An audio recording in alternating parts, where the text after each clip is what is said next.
Hey, Libby's, it's me, El Marie. And listen, it's a Friday night, and I'm trying to figure out what the next move is supposed to be, right? I am able to do so many things, but what am I supposed to be doing? And that's what I'm here contemplating right now. I'm looking on YouTube University. I see, I don't know her name, but she's really, really authentic and genuine. She has an amazing company. It's called XXL Scrunchy and Co. And she was just talking about her journey on TikTok, and how it grew her business. And she's just talking about some things that she questioned about, her business. And she was thankful that she actually made moves. And as you all know, I shut down El Marie's Closet and El Marie's Teas. I feel like I am supposed to be focusing on coaching and really building that up. But then I also feel like jewelry is supposed to be like my job. So, as many of you know, I stopped working about 2 years ago. I think about 2 years ago. I haven't had a job in about 2 years, so I haven't had consistent income in about 2 years. Now, God, of course, has always provided and has put it on people's hearts to give or to have certain things sell here and certain things sell there. But my ultimate faith goal is one, not in any particular order, but I want to be able to travel to really do something that I always wanted to do. And hopefully you'll hear about that later. And I have the budget made out for it. I just don't have the income. I want to be able to be debt free, and I want my parents to be debt. I just feel like as retired people that have worked super hard all their lives, I just feel like they should not have to worry about being in debt, which they don't worry about it, but it shouldn't be, they shouldn't have to make small decisions based on their income. Whether to go out to Chick-fil-A or whether they can go to Cracker Barrel or whatever the case may be, they love eating out. So that shouldn't be a make or break decision for them. So, and then I have a very large vision on international business. And I understand there's a lot I need to learn, a lot I need to implement in business. But doing so, taking these steps, I want to be able to bring my own income in without getting a job. I really feel like I'm not supposed to work a job that provides a W2 anymore. But I can do 1099, like do different gigs here and there, but not a W2 job, just not working for anybody. With a 1099, you can pretty much, you're still working for yourself as an independent contractor. So there are some decisions that I really have to make, and I'm really just trying to figure it all out. Making sure I'm making the right decisions, making sure I'm not overthinking, making sure I'm not making it more difficult than it truly needs to be, but making sure that I am able to have my works with my faith, right? Because faith without works is dead. Like, you got to do something. Every time God would ask, or about to do a miracle or something like that, or perform something, God's question would be, what is in your hand? So there's something that you have um, to give God something to work with, whether it's your the little that you have, like the lady that I think it was Paul. Don't start me lying, y'all. I know it's in the Bible, so look at the lady with the oil and the bread, right? So she was like, I only have this much. I'm going to make this for me and my son, and we're going to die. And he was like, well, make mine first, and then you can make yours for your son. Well, she had more than enough. She had an abundance. They got through the famine. They were okay because of the obedience. So I want to stay in the vein of obedience. I want to stay in the presence of God. I want to make sure that I'm making the right decisions, not based on money, but based on faith, based on vision, and based on making sure that my works, that I'm doing what I'm supposed to be doing. So I do have instructions to finish 3 small baby faith steps, and that is 1, complete the website. And I'm even questioning myself on the website. The website is done, right? The website looks good, elmariceplace.com. It looks good, but it's not functional in the way I need it to be functional. I want to be able to sell e-courses. I want to be, which I can, and digital products, which I can. I figured that out. But I do want to have a blog. I do want to have my funnel to really put people where they need to be. And I want to be able to sell physical products as well. So I want to make sure that when people see me on social media and there's like, okay, well, I want to learn more, I want to be connected to this community, that they only have to do 1 click. They're connected. We can start sending out emails to our subscribers monthly or weekly or whatever. And I want it to work seamlessly because I am right now a 1-woman team, because I don't have it in the budget to hire an assistant. So, y'all, it takes money to do ministry. It takes money to run a business. It takes money to live life. Now, depending on what you're doing depends on how much money you need. And it depends on, also, you can actually exchange money for resources. So like if I have a social network of people, I know people that know people that know people, and even the people that I know are gifted in so many ways. And somebody even came to me, a really dear friend of mine came to me and was talking about doing a branding video.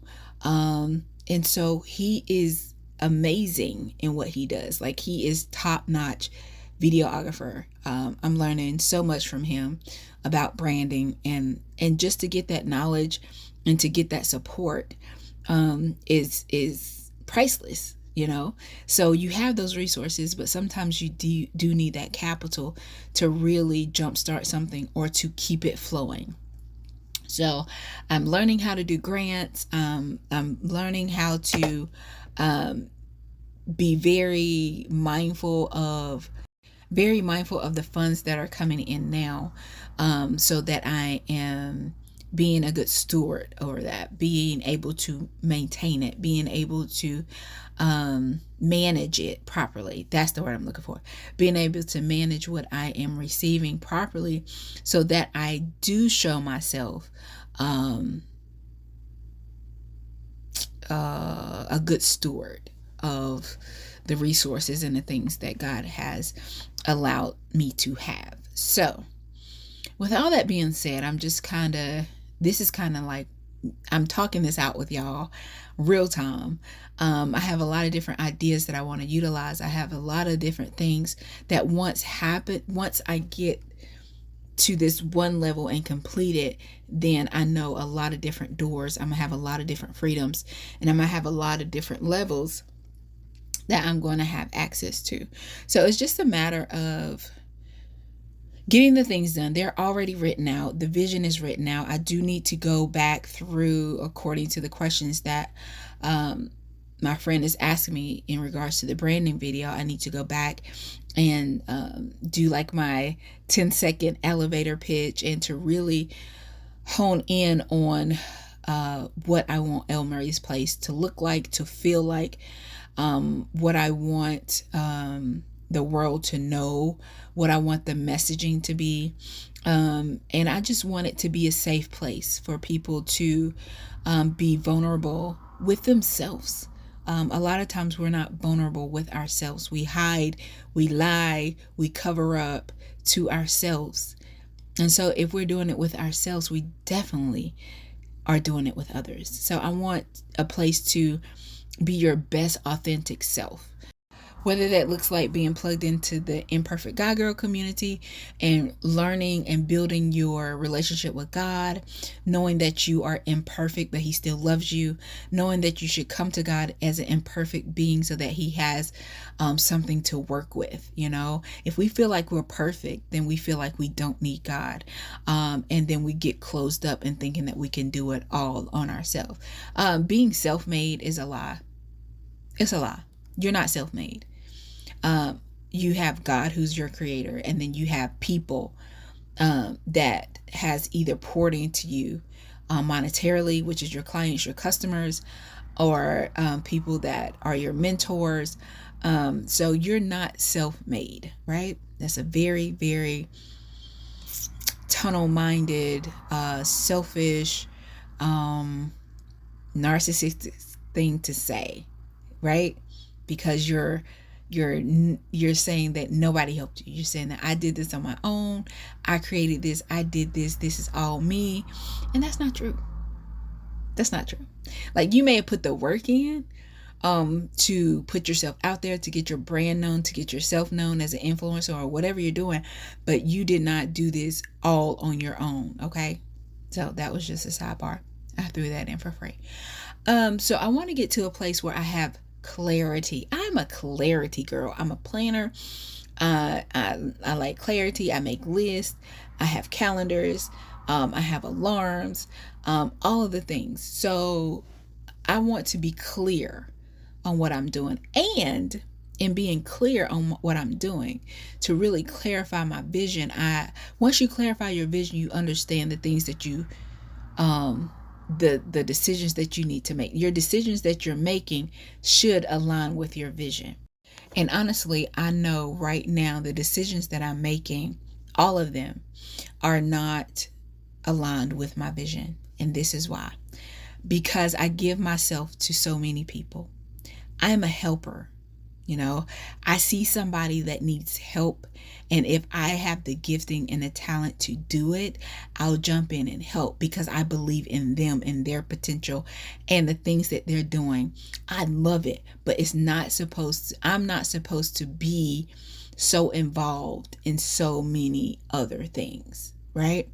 And when I start being involved in things that I'm not supposed to, here comes the anxiety, here comes the stress, here comes me being overwhelmed. So it's not a place of peace anymore. It's a place of being stretched to the point where I am depleted. I am almost broken. If I stretch one more time, then I'm going to snap. And so I really have to take some stuff off my plate, and really hone into my brand, my vision, my business, my ministry, my work. And I said I was talking this through with y'all, so that just kind of hit me. And not in a selfish way, because I'm still serving my lovies. I'm still giving what God has for me to pour out to people, but I'm not building other people's vision more than I am my own vision, right? So people are doing great things, but I don't need to be involved in their great things. I think the season that I have been doing that, I think I've been doing it in a way that's detrimental, because I tell myself, hey, I got to do this, I got to do that. Somebody asked me to do this, I said I would do that. And so my stuff, or the stuff that God has told me to do, writing books, writing blogs, social media, is being pushed back. And so now I'm being disobedient. And Dr. Miles Monroe used to say all the time that the detriment of righteousness is good, doing good. So you can do good and still not be righteous, because righteous means you're aligned with what God wants you to do. Righteousness means that you're obedient to what God has you to do, or the instructions that he has put out there for you to follow. You always have a decision on whether you follow the instructions or not, or what choices you make. So you can be doing good at the detriment of being righteous. And I always want to be righteous. I want to be in that righteous vein. Anybody can do good, but the relationship that I have with God requires me to be righteous, according to him, not according to anybody else. I don't have to be righteous according to anybody else, because everybody else is imperfect. And so God is the only living God, and the only God that is perfect in all his ways. And so in even that, I'm studying the ways of God. I'm making sure that oh my gosh, I heard this the other day. I think Dr. Miles Monroe too, because I've been on his teachings for a long time, but right now I'm really honing in on them, studying more so than just listening. But in the latest thing that I listened to, it was a talk or teaching moment. He was talking about giving God the tithe of your time. So he said that you should be in the presence of God without distractions for at least 2 hours and 40 minutes of the day. And that kind of blew my mind. I'm like, oh my gosh, I don't even know. Well, I do know that I'm not giving that. So I want to be able to do that. I want to be able to lose this weight and to concentrate on that, at least 40 pounds. I felt great when I was down 40 pounds from where I am now. Want to get back to that. I got some things that I want to look good for. Let's just be honest. I got some events that I want to look good for, and then I have some longevity things that I have to be healthy for, right? I see myself speaking to lots of women in regards to self-discovery, and in regards to understanding the nurturing side of a woman, and how to really hone into that and how to express that, especially in this world where we have lost our identity in so many ways, and you want to identify as something else that you're not. So that's just the culture that we in. I don't agree with it, but it's here. I still love. But you know, you got to stay true to your beliefs. And that's my belief. I feel like everybody was born with an assignment, aka a purpose. Well, with a purpose, period. And then you have assignments to complete those purposes. That purpose that you were created for. I mean, when somebody creates anything, it has a purpose, right? So, for example, this is what I have in front of me. Lip gloss. It's a plumping lip gloss. So, I wouldn't rub this on my scalp. I wouldn't rub this on my elbows. Could I? Absolutely. But that's not the purpose of the lip gloss, okay? So, there are many things that we can do. Many things that we are good at, but is that why you were created? And a lot of things that goes back to what I was just saying, a lot of things that I'm doing now is not why I was created. And I keep doing this sigh, because it's like, once I have to get some stuff off my plate, it's going to affect other people. So, and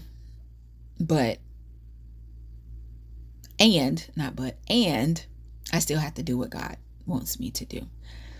And so this is kind of where I am, and it has helped to either talk this out, and I'm probably going to pull up a Google Doc so that I can get these statements of truth out, so I can get my thoughts out, so that I can clear my mind, and have it all out, typed out, written out, whatever, so I can start making some goals for myself and for my future. So yeah, I mean, there's some the season is about to change. I'm excited about it. I don't want to rush the change. but I don't want to be too late for the change either, right? I don't want to sit at the bus stop for 2 hours waiting on the bus, but I don't want to be 2 minutes late, right? So I'm not going to say what I am going to do. I'm not going to say I'm going to do this, I'm going to do that, because that has gotten me in a lot of trouble. So I'm going to keep it to myself. I'm not going to make the announcements till it's halfway there. So yeah, because I've made some announcements and I think I made a few prematurely. Yeah. And so, but that's a part of being imperfect. That's a part of living. That's a part of learning. It's like, hey, yo, that's a part of figuring out life. Like, you have to try something. You don't know what's going to happen until you try. I'm not telling you to try anything that you know is going to be detrimental to you, right? But it's things, the task, the business, the job, the thing in your heart, your thoughts that you said, this thing keeps eating at me. I keep seeing advertisements about this. I keep seeing like little glimpse of like remembrance of this thing that you have, and it keeps popping up and it just won't go away. You dream about it, you think about it, seemingly everybody's talking about it. And so that thing you need to try. That thing, people be like, what if I fail? Well, what if you don't? What if it's very successful? What if it was just a small step, and hey, maybe you missed a step and you fell down? Get up. Let's try something else. Either you try it again or you try something else, depending on what your thoughts and your heart is telling you. So that's kind of where I am. So I think I'm going to get some things in place, and I'll let y'all know when I do. And I just want to be where God wants me to be. And I do have some, it's almost like a nagging, some nagging things. There are 2 other things that I have to get done. And so we will see what we will see. And when we see it, I will let you know. But thank you for letting me talk to you today.